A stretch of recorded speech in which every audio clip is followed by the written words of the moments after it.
discussed, that's the matter of the binary numbers. In terms of the numbers, we are familiar with this kind of number, 1 to 3.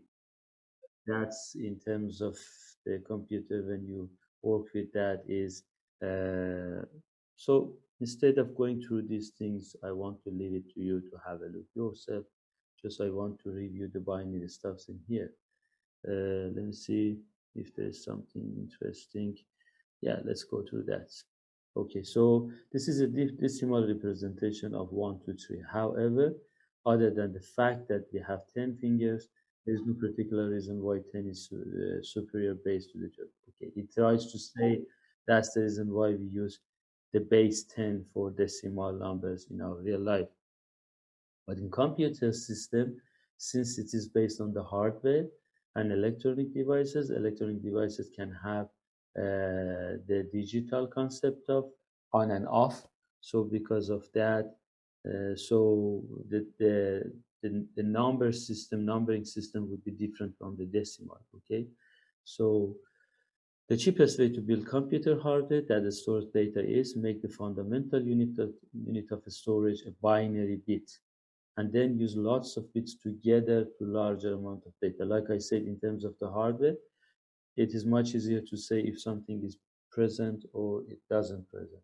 That means it is on or off, something like that. So a bit would be the thing that can help us to present that. And if you're facing with the larger numbers, so then we can have lots of bits together to do that for us. So a single bit is either the value of 0 or 1. You know, in the binary system, every digit could be less than 2. That's the system numbering of 2. So it could be 0 or 1. You can have only two choices. Okay, so that's an example. 0 and that's 1. Okay, that's all the choices you will have for the binary. But what is byte? Byte is 8 bits together will form a byte for us. For example, that's a byte, which is 101001110. Or that could be another example of the byte.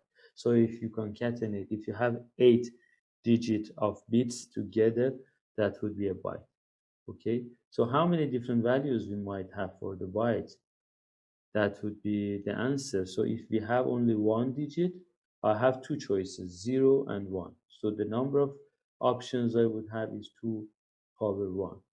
But if I have 3 bits, that means how many options do I have? I have 2 power 3, which is 8 options for 3 bits. And if I have 8 bits, that means I could have 256 values. You're familiar with that concept already in your other modules. You know what I'm talking about. If you have 8 different locations, 8 different bits together a byte, that means you can have 256 different values for all these bits together, which is a byte. Okay, so with 256 characters together, we can represent all of the things we have as the input. So we have 26 letters, so that would be 26. We have 26 uppercase of those letters, so altogether 52. We have 10 decimal digits from 0 to 9, so plus 10, which is 62. We have some symbols in here. We have the white space, characters like a space, tab, new line, etc. Some control sequences and much more. So all of them, fortunately, is less than 256 different cases. So with a byte, we can represent them all together. So that's the reason why ASCII appears. ASCII code is the binary presentation of everything in terms of the thing we talk about. For example, the letter A can be represented by a binary as all these things together, 0, 1, 1, 0, 0, 0, 0, and 1. That's the ASCII code for symbol A, and so on. You have different ASCII things. This is a standard, a well-established convention. In programming, lots of times you want to deal with different symbols using the ASCII equivalent codes of them. Okay, so by the byte, 256 possible values enough for only the smallest of arithmetic calculations. Okay, This is called the word in a computer system. When we talk about what is the size of the word in the computer system, or what is the word in computer system, it is a basic unit of data, can be exchanged, worked on, and so on in the computer system. So for example, when we talk my machine is 32-bit machine, my Windows is 32-bit Windows, my Ubuntu is 32-bit Ubuntu, and so on. That means my word is 32-bit. That means my word is 4 bytes. And that means when I can do all of the processing on 4 bytes at the same time. Okay, so that's a more powerful machine than a machine with a byte. If you back to the history of computer system, which is started with like 80, 86 CPUs, etc., you see the size of the word at that time was like something like a byte. But now, like couple of decades ago, it was 32-bit, and now it is 64-bit. That means 8 byte would be the size of the word in this type of the machine, which is much more powerful than the machine of only the word the size of a byte. Okay, so 2 power 32 is a bit more than 4 billion different things. When I say billion, it reminds me Trump. He used to say billions and billions and billions. You should have heard that funny things. Some people brought all the billions and billions of Trump together and made a small short video of billions of Trump. I don't know what he's doing at the moment. Probably he's praying for being winner in the election. Anyway, I try to have some fun in the middle of beat and bite and word, etc. Anyway, so 2 power 32 is a bit more than 4 billion. So for 4 billion and 2 billion often come up in computer system and not network. So for example, how many IP address is possible? It is 4 billion. There are roughly 4 billion possible IP addresses. Many older file systems had a maximum file size of around 2 billion. Okay, so with the larger kind of the word size, we are capable of doing more interesting things like storing the IP addresses, dealing with the file systems, etc. So that's the reason why they try to improve the computers to higher word size and more capable, actually, I would say. So 2 power 64 is a very, very big number then. That's all you need to know. Okay. So understanding the binary concept is very important because that's the concept of computer systems. You need to understand that. But let's start with the decimal. What is 1024? Okay, let's have a look a little bit in here. So 1024, let me see if there is any question. I don't have any question. I don't have any question. Okay, so let's have a look. This is not a simple and beautiful table in here. Let me jump to somewhere else in here. Yeah, let me see. Okay, that's okay. Let's continue. Okay, so number one is 10 power 0. You know, if you power any number by 0, that would be 1. Power 1 of 10 is 10. Power 2 is 100. Power 3 is 1000. So that, what does it mean? 1, 0, 2, 4. That means I have 4 of this location, which is location 10 power 0. Then I have from this location the base is 1, so I have 2 of that. So I have a 20. That means I have digit 2 of this location, which is 2 times 10. For the first one, it was 4 times 10 power 0. And then I don't have anything from this here, so the digit is 0. So I don't have anything of 10 power 2 in here then.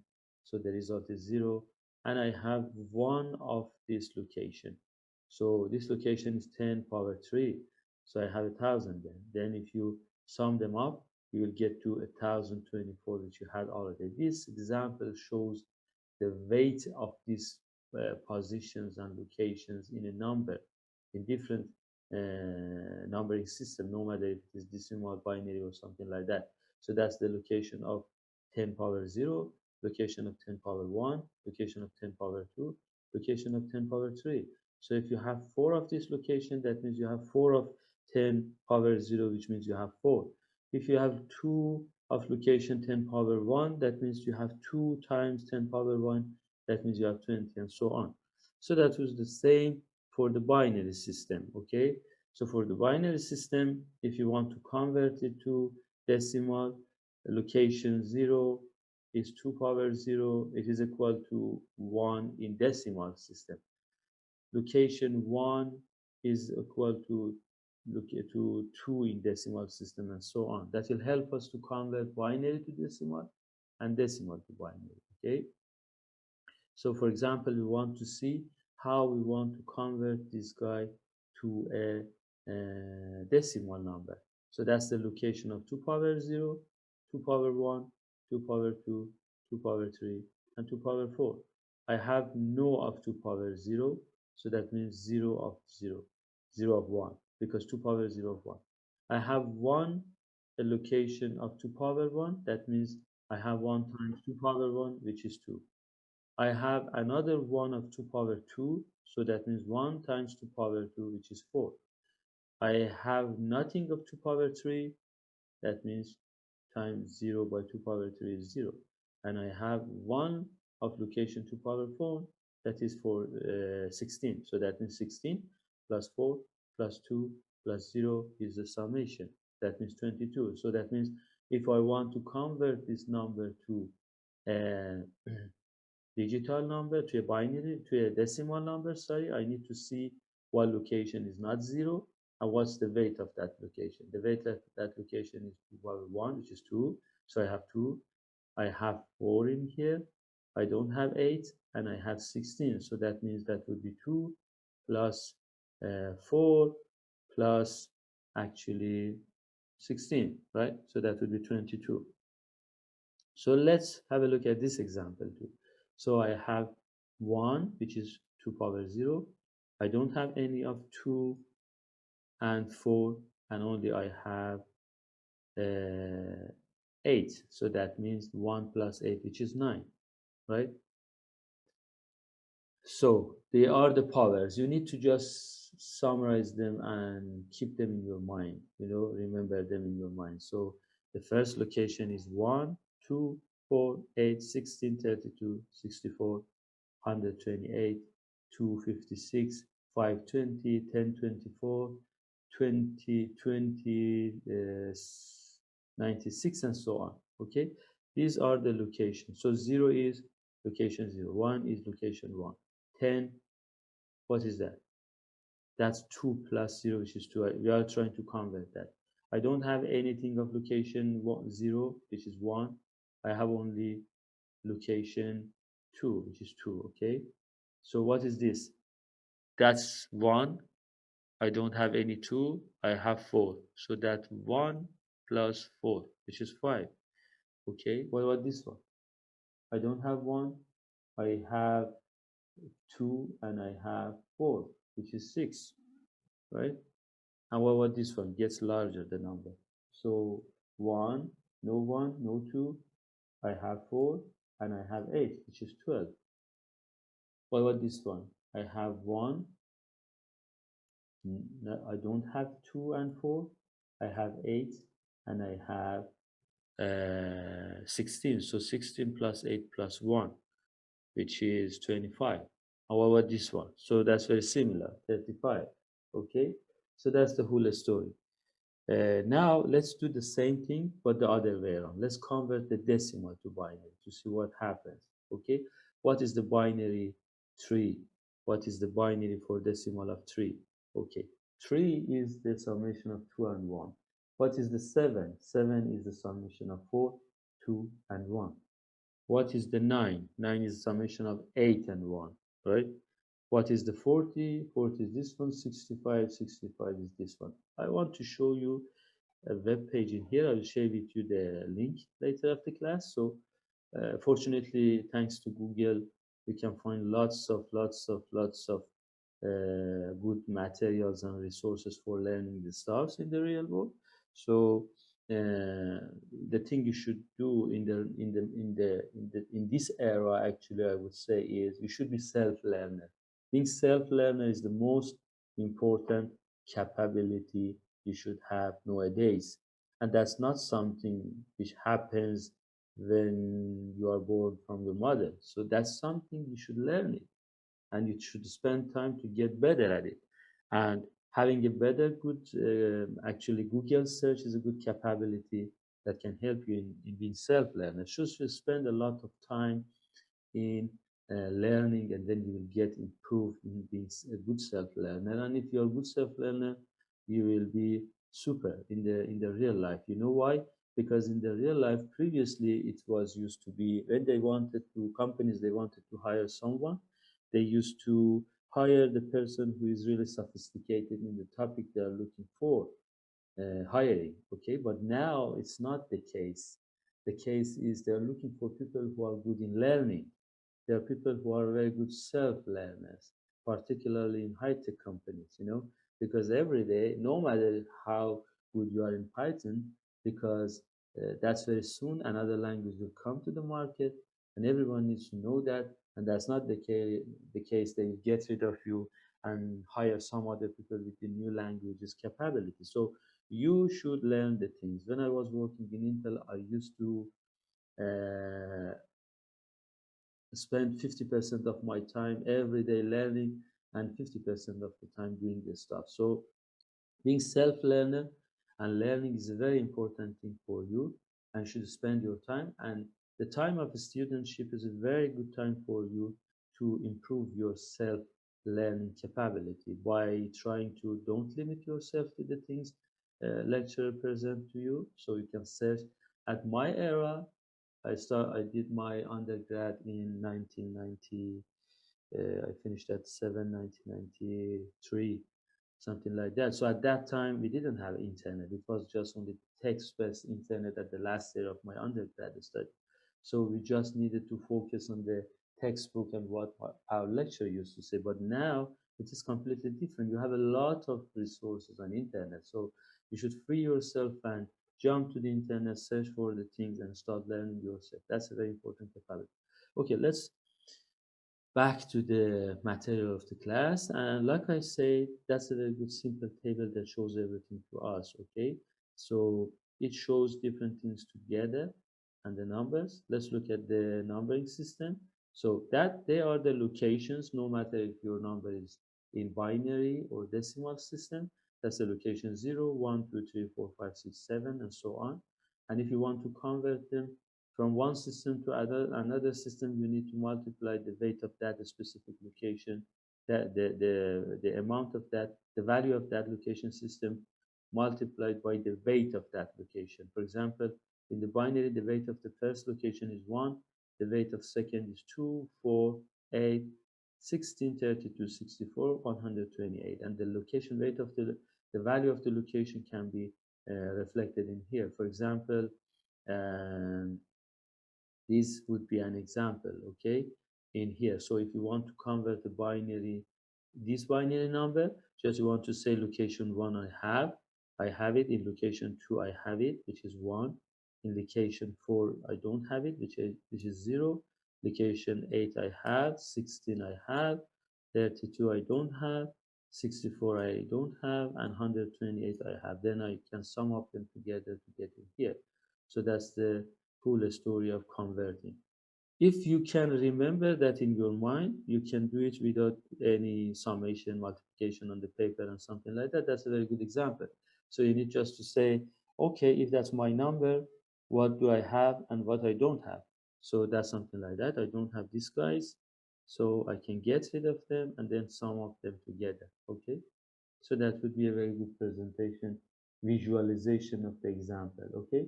So I try to show you this page because of the reverse conversion. Okay. So I want to convert 27 to something. I would say, let's come back to the beginning. It tries to finish it. And then after it finishes, I start from the beginning. I don't know if I click on that. No. Yeah, so 155 is going to be converted. The first number close to that is 128. Okay, I have it. Then I have 27. It is less than this one. This one, no, this one is less than this. So I take this one, minus 16, which would be 11. So I have this one, 11, 8. Okay, it is less than 11. Okay, what is the subtraction? Which is 3. I will come here. 4 is not less than 3. I don't have it. 2 is less than 3. So minus 2. The result is 1. And then if 1 is less than or equal, which is okay, I will subtract it. The result is 0. So I will have these guys. So let's review one more time. So I will have 1, 0, 0, 1, 1, 0, 1, 1.